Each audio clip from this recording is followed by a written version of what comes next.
أعوذ بالله من الشيطان الرجيم بسم الله الرحمن الرحيم وإن كنتم في ريب مما نزلنا على عبدنا فأتوا بسورة من مثله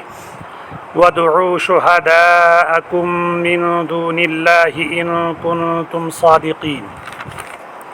فإن لم تفعلوا ولن تفعلوا فاتقوا النار التي وقودها الناس والحجارة أعدت للكافرين وبشر الذين آمنوا وعملوا الصالحات أن لهم جنات تجري من تحتها الأنهار كلما رزقوا منها من ثمرة رزقا قالوا هذا الذي رزقنا من قبل وأتوا به متشابها ولهم فيها أزواج مطهرة وهم فيها خالدون. محترم و معزز بزرگان دین، کل کے سبق میں جو آیات کریمہ پڑھی گئی ان کا خلاصہ یہ تھا کہ اللہ رب العزت نے ان آیات کے اندر اپنی وحدانیت کو پیش کیا، اپنی الوہیت کو پیش کیا، یعنی اس میں توحید تھی. اللہ رب العزت نے اپنے بندوں کو مخاطب کر کے یہ فرمایا کہ اے میرے بندو، تمہیں جس کی عبادت کرنی ہے، جو حضرات اس رب کو چھوڑ کر ان معبودوں کو جو خود اپنا بچاؤ نہیں کر سکتے ہیں، اپنا نفع اور نقصان نہیں پہنچا سکتے ہیں اور نہ خود کسی اور کے کام آ سکتے ہیں، ان کی عبادت کرنا یہ تمہیں دنیاوی زندگی کے اندر بھی دھوکہ ہے اور آخرت کی زندگی کے اندر بھی دھوکہ ہے. اس لیے اللہ رب العزت نے اپنے 4 صفات کو بیان کر کے ان بندوں کو توحید کی طرف دعوت دی تھی کہ جو تمہارا رب ہے، جو رب بننے کی صلاحیت رکھتا ہے، اس رب کی عبادت کرو تو تم اللہ کے قریب پہنچ جاؤ گے، اور جو اللہ کے قریب پہنچے گا اس کا ٹھکانہ جنت میں ہوگا، اور جو اللہ سے دور ہوگا، اللہ ہماری حفاظت فرمائے، اس کا ٹھکانہ جہنم ہوگا. اب جو آج کا سبق ہے اس کے اندر اللہ رب العزت نے نبی اکرم صلی اللہ علیہ وسلم کی نبوت کو پیش کیا ہے کہ ان کفار مکہ، ان قریش مکہ کو جو ایمان نہیں لائے، مشرکین کو قرآن کریم کے متعلق بھی شک تھا اور نبی اکرم صلی اللہ علیہ وسلم کی نبوت پر بھی شک تھا. تو اللہ رب العزت نے جب نبی اکرم صلی اللہ علیہ وسلم کو مبعوث فرمایا تو آپ صلی اللہ علیہ وسلم کو شریعت کے ساتھ کتاب اللہ، جو سب کتابوں سے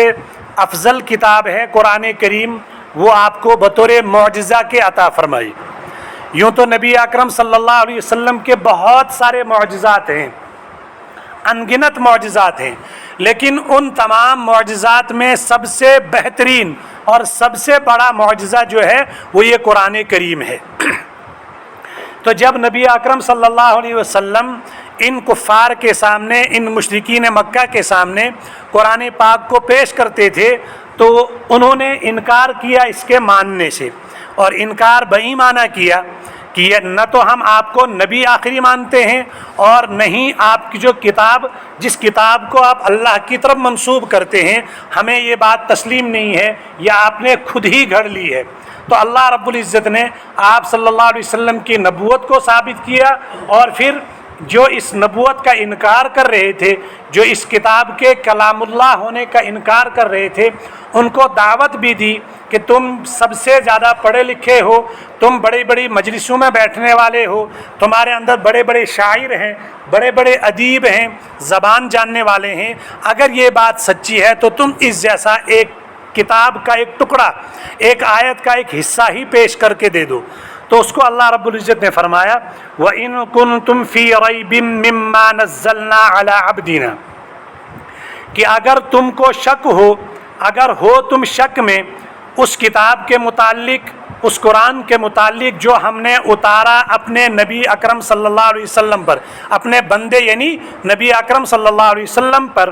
اگر اس کے اندر شک ہے فَأْتُوا بِسُورَةٍ مِّن مِّثْلِهِ، تو پس لے آؤ تم اس جیسی کوئی ایک صورت۔ یہ چیلنج ہے ان مشرکین مکہ کو جو اس قرآن کو جھٹلاتے تھے۔ وَادْعُوا شُهَدَاءَكُم مِّن دُونِ اللَّهِ، اور بلاؤ تم اپنے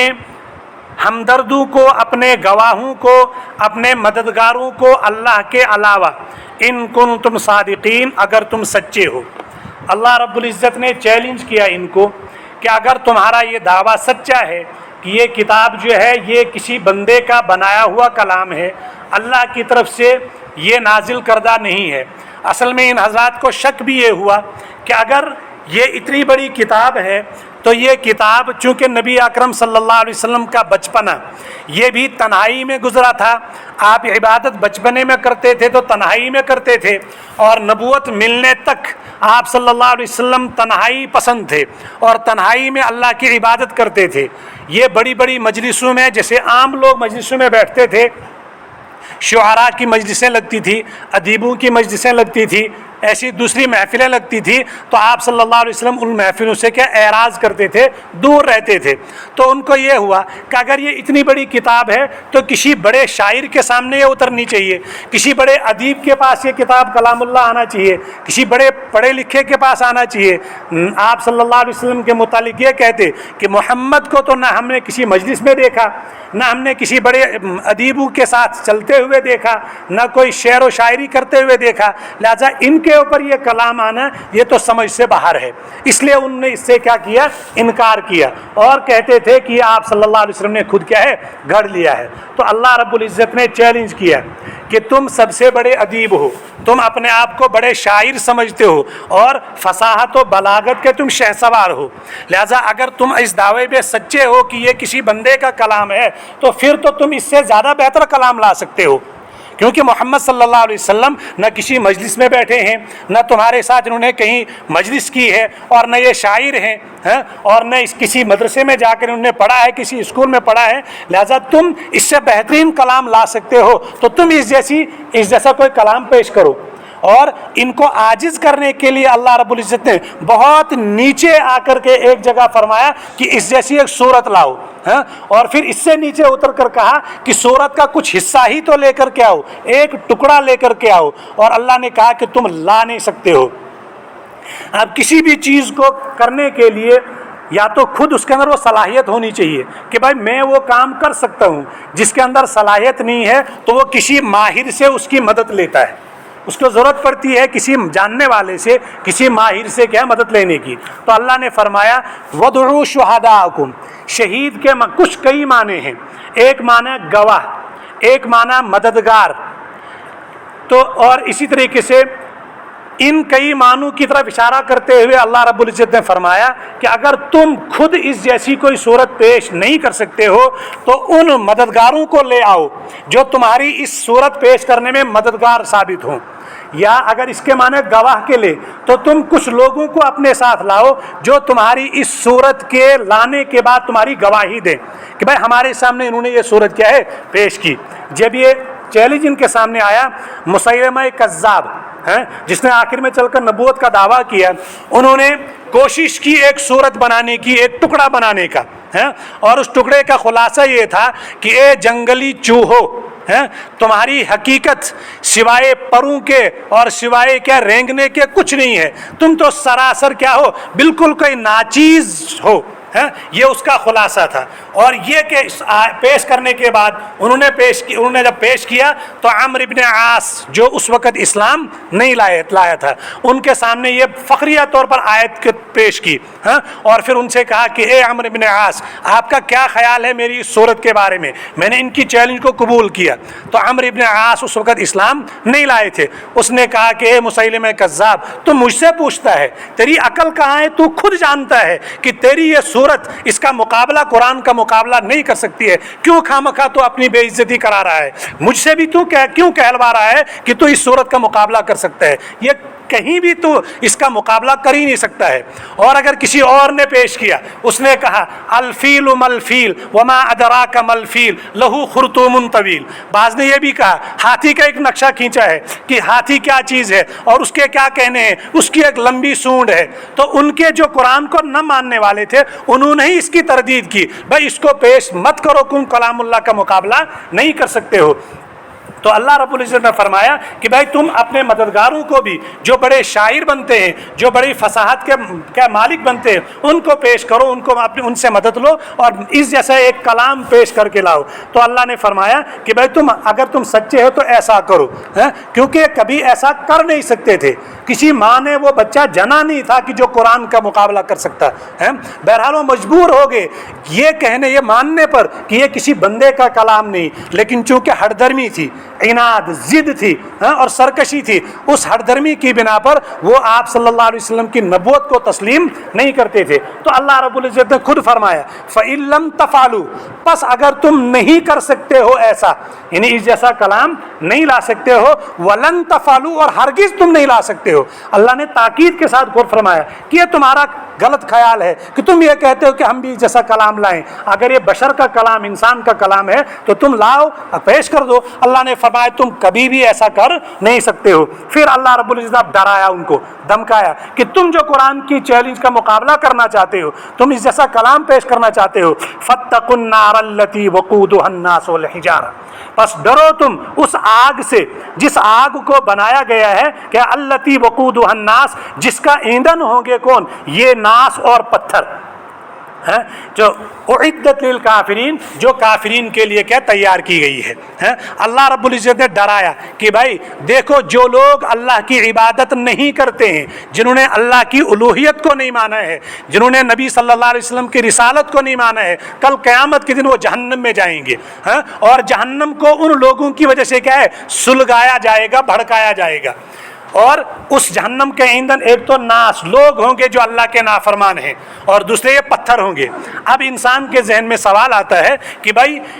انسان کو جہنم کے اندر ڈال دیا گیا، یہ تو تسلیم ہو سکتا ہے، یہ عقل میں آنے والی بات ہے، کیونکہ کسی بھی چیز کو عذاب دینے کے لیے اس کی حس چاہیے، اس کو جان چاہیے۔ تو آدمی کے پاس حس بھی ہے، جان بھی ہے، اس کو جب آگ میں ڈالا جائے گا جہنم میں تو وہاں اس کو تکلیف ہوگی۔ لیکن پتھر یہ بے حس چیز ہے، اس کو جہنم میں ڈالنے سے کیا مقصد ہے، کیا فائدہ ہے؟ تو جواب دیا ہے کہ یہ عام پتھر نہیں ہیں، بلکہ یہ وہ پتھر ہیں جن پتھروں کو انہوں نے معبود بنایا ہے، جو بتوں کے نام سے، چاہے وہ حبل کے نام سے ہو، لات کے نام سے ہو، عزا کے نام سے ہو، جن کی یہ پوجا کرتے ہیں۔ اب ان پتھروں کو وہاں جہنم میں ڈالنے سے کیا مقصد ہے؟ ان کفار کے عذاب کو مزید بھڑکانا ہے، ان کو مزید تکلیف پہنچانا ہے۔ جب یہ کفار مشرکین مکہ ہو یا عام مشرکین ہو، جو کہاں جہنم میں جن کو ڈالا جائے گا، ایک طرف وہ ہوں گے، دوسری طرف ان کے وہ بت ہوں گے جن کی وہ عبادت کرتے تھے، جن کو وہ حاجت روا سمجھتے تھے، جن کو وہ بارش برسانے والا سمجھتے تھے، دوسری طرف وہ کیا ہوں گے؟ وہ آگ میں جل رہے ہوں گے۔ یہ سوچیں گے جن کو ہم نے اپنا حاجت روا مانا تھا، آج یہ ہمارے سامنے جل رہے ہیں، تو کتنی بڑی تکلیف ان کو ہوگی۔ ان کی تکلیف کو بڑھانے کے لیے اللہ رب العزت نے کیا ہے، ان بتوں کو بھی ان کے ساتھ کیا ہے، جہنم کا ایندھن بنایا ہے۔ لکھا ہے روایتوں کے اندر کہ ان کی بدبو عام بدترین جانور کی بدبو سے کئی گنا زیادہ ہوگی ان پتھروں کی بدبو۔ گندھک ایک چیز ہے، وہ سیاہ رنگ کا ہو جائے گا، جب ان کو ڈالا جائے گا اس کے اطراف میں اس کی بدبو کو کوئی برداشت نہیں کر سکے گا۔ ان کو بھی کیا جہنم کا کیا ہے، ایندھن بنا کر کے ان کو عذاب کے طور پر ان کو جہنم کے اندر کیا ہے، ڈالا جائے گا۔ اعدت للکافرین، جو جہنم کافرین کے لیے بنائی گئی ہے۔ اب اس آیت کے ذریعے سے مفسرین نے معتزلہ اور بعض کچھ لوگوں کی تردید کی ہے، جن کا عقیدہ معتزلہ وغیرہ کا یہ ہے کہ جنت ابھی بنائی نہیں ہے، جنت اور جہنم ابھی بنائی نہیں ہے، تو پھر اعدت للکافرین یہ کیا مقصد ہے؟ تو اللہ رب العزت نے اس کو ثابت کیا ہے، اور ان مفسرین نے اس پر تردید کی ہے کہ کیوں بہت ساری احادیث کے اندر یہ بات ملتی ہے، جیسے کہ جس سے پتہ چلتا ہے کہ جنت اور جہنم کو پہلے ہی بنایا گیا ہے۔ معراج کے واقعے کے اندر آتا ہے کہ آپ صلی اللہ علیہ وسلم جب معراج کے سفر پر گئے تو آپ کو جنت کے نظارے کرائے گئے، جہنم دکھائی گئی، اور بہت سارے عذاب لوگوں کو جہنم میں عذاب ہوتا ہوا آپ صلی اللہ علیہ وسلم کو دکھایا گیا۔ اور بعض روایتوں کے اندر آتا ہے جنت اور جہنم کے اندر آپس میں جھگڑا ہو گیا۔ تو یہ تمام احادیث اس بات کی دلیل ہے کہ اللہ رب العزت نے کیا ہے، جنت اور جہنم کو کیا کیا ہے، پہلے سے بنا رکھا ہے۔ لہذا معتزلہ اور دیگر حضرات کی تردید ہے جو یہ کہتے ہیں کہ ابھی جنت اور جہنم کو بنایا نہیں گیا ہے۔ یہ تو ان کا خلاصہ تھا کہ جو اللہ رب العزت کی الوہیت سے انکار کرتے ہیں اور نبی اکرم صلی اللہ علیہ وسلم کی نبوت کا انکار کرتے ہیں۔ اب اگلی آیت کے اندر بشارت ہے ایمان والوں کے لیے جنہوں نے اللہ کو تسلیم کیا، اللہ کے نبی صلی اللہ علیہ وسلم کو تسلیم کیا، تو فرمایا وَبَشِّرِ الَّذِينَ آمَنُوا وَعَمِلُوا الصَّالِحَاتِ، اور بشارت ہے ان لوگوں کے لیے جنہوں نے ایمان لایا اور اعمال صالحہ کیا۔ کیا بشارت ہے؟ ان لہم جنات تجری، کہ ان کے لیے ایسے باغات ہوں گے تجری من تحتہا الانہار، جس کے نیچے کیا ہوں گی، نہریں بہتی ہوگی۔ کلما رزقوا منہا، جب بھی ان کو رزق دیا جائے گا ان کیا ہے، ان باغات میں سے، منہا سے مراد باغات میں سے، من ثمرتن، پھلوں کے ذریعے سے، یعنی پھل رزقن، بطور رزق ان کو دیا جائے، قالو، تو وہ کہیں گے ھذا الذی رزقنا من قبل، یہ وہی رزق ہے جو ہم کو دیا گیا تھا اس سے پہلے، وَأُتُوا بِهِ مُتَشَابِهًا، اور لایا گیا یہ رزق اسی کے ہم شکل، وَلَكُمْ فِيهَا أَزْوَاجٌ، اور ان جنتیوں کے لیے وہاں جنت میں ایسی بیویاں ہوں گی مطہرۃ، جو صاف اور شفاف ہوں گی، وَهُمْ فِيهَا خَالِدُونَ، اور وہ ہمیشہ اس کے اندر کیا ہے، جنت کے اندر رہیں گے۔ تو اللہ رب العزت نے فرمایا کہ جو ایمان لانے کے بعد اعمال صالحہ، ہر ایمان والا جنت میں داخل کر دیا جائے گا۔ اب اللہ رب العزت اگر اپنی منشا کے مطابق بعض گنہگار ایمان والوں کو جہنم میں ڈال بھی دیں گے، لیکن یہ بطور سزا کے نہیں ہوگا۔ کفار کو، مشرکین کو جو جہنم میں ڈالا جائے گا بطور سزا کے، اور ایمان والا جو اپنے گناہوں کی وجہ سے، اپنے غلط کارناموں کی وجہ سے بالفرض اگر جہنم میں ڈالا گیا تو وہ تطہیر کے لیے، جس طریقے سے ہم کپڑا، کتنا قیمتی کپڑا کیوں نہ ہو، اس کو صاف کرنے کے لیے واشنگ مشین میں بجلی کا کرنٹ دیتے ہیں یا پتھر سے ٹھکائی کرتے ہیں، ہمدردی ہوتی ہے کہ یہ صاف ہو۔ تو اللہ رب العزت کی ہمدردی اپنے اس ایمان والے بندے کے ساتھ وہاں بھی ہوگی کہ تطہیر کے لیے صاف کر کے وہاں سے نکال کر کے جنت میں کیا ہے، ڈال دیا جائے گا، لیکن کفار کو وہاں عذاب کے طور پر کیا ہے، ڈالا جائے گا۔ اب جو جنتیوں کو جنت میں باغات ملیں گے، ہر قسم کے پھل ہوں گے، اور بظاہر وہ پھل ایک ہی شکل و صورت کے ہوں گے، لیکن ہر پھل کا مزہ الگ ہوگا، ہر پھل کی چاشنی الگ ہوگی۔ انسان دیکھے گا یہ تو ایک جیسا ہے، اور دیکھتے ہی وہ کہیں گے یہ تو وہی پھل ہے جو ہم دنیا میں کھاتے تھے پھر یہاں، لیکن جب اس پھل کو استعمال کریں گے اس کا مزہ، اس کی مٹھاس، ہر پھل کی الگ الگ کیا ہے وہ محسوس کریں گے۔ اور ان جنتیوں کو وہاں کے ایسی بیویاں ہوں گی، حالانکہ جو جنت، جو دنیا میں اس انسان کی بیوی ہوگی وہ تو ان کی وہاں سردار ہوگی، اور لیکن ان کو جو وہاں حوریں دی جائیں گی وہ تمام غلاظتوں سے پاک ہوں گی۔ جنت کے اندر، دنیا کے اندر ایک عورت ہوتی ہے، اس کو حیض بھی آتا ہے، نفاس بھی آتا ہے، دوسری گندگی کے ساتھ اس کو واسطہ بھی پڑتا ہے، لیکن جنت میں جو اس کو بطور انعام کے حوریں دی جائیں گی وہ حیض سے پاک ہوں گی، وہ نفاس سے پاک ہوں گی، اور دیگر تمام گندگی سے کیا ہو جائیں گی، ہوں گی، وہ پاک ہوں گی، صاف شفاف ہو کر ان کو دیا جائے گا۔ اور یہ جنتی لوگ کیا ہیں، کل قیامت کے دن ان حوروں کے ساتھ اور اس دنیا کی بیوی کے ساتھ کیا ہے، جنت میں ہر قسم کا مزہ لیں گے، اور ان کو کہا جائے گا وَلَكُمْ فِيهَا مَا تَشْتَهِي أَنفُسُكُمْ وَلَكُمْ فِيهَا مَا تَدَّعُونَ، کہ تمہارے لیے اس جنت میں جو تمہارا دل چاہے، جو تمہاری خواہش کرے، تمہارا دل چاہے گا وہ فوراً حاضر کر دیا جائے گا۔ مَا لَا عَيْنٌ رَأَتْ وَلَا أُذُنٌ سَمِعَتْ وَلَا خطر علی قلب بشر، ایسے انعامات، ایسے پھل جو جس کی تعریف کسی کان نے نہیں سنے ہیں، جس کو کسی آنکھ نے آج تک نہیں دیکھا ہے، اور جس کا کسی شعور یا احساس کسی کے دل پر آج تک نہیں گزرا ہوگا، ایسے انعامات کل قیامت کے دن اللہ رب العزت جنتی کو وہاں دیں گے۔ لہذا اللہ تبارک تعالیٰ سے دعا کرنی چاہیے کہ اے اللہ ہمیں دنیا کے اندر ایسے اعمال کرنے کی توفیق دے کہ جن اعمال کے نتیجے میں کل قیامت کے دن ہم ان تمام نعمتوں کے حقدار بن جائیں اور جنت کے پھل حاصل کرنے کے ہم حقدار ہو جائیں۔ وما علینا الا البلاغ۔